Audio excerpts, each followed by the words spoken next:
Alright, welcome back to my channel. In this video, we're asked to evaluate the limit of x minus sine x all over x cubed as x tends to 0. Okay, solution. So we are given the limit as x tends to 0 of x minus sine x all over x raised to power 3. Now, by direct substitution, I'm going to have 0 minus sine 0 over 0 cube, which is giving us 0 minus 0 over 0, which is 0 over 0. So immediately you have 0 over 0, we're going to apply L'Hopital's rule. L'Hopital's rule.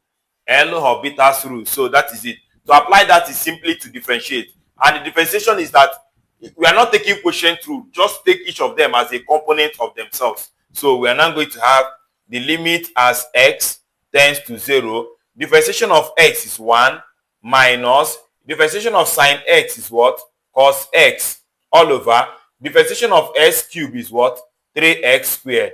Now let us substitute again. By direct substitution, I'm going to have 1 minus cos what?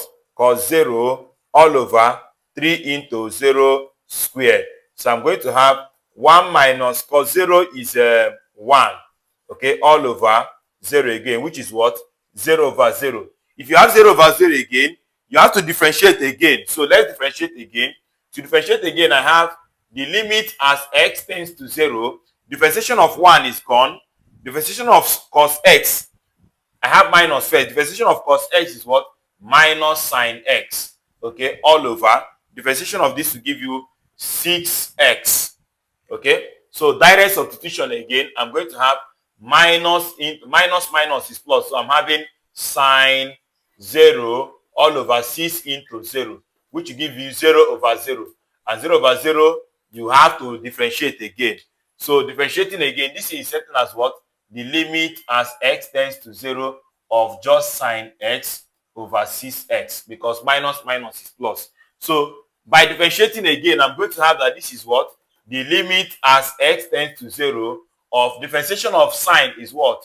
Is cos x, and differentiation of 6x will give you just 6. So if you substitute again, I'm going to have that this is what?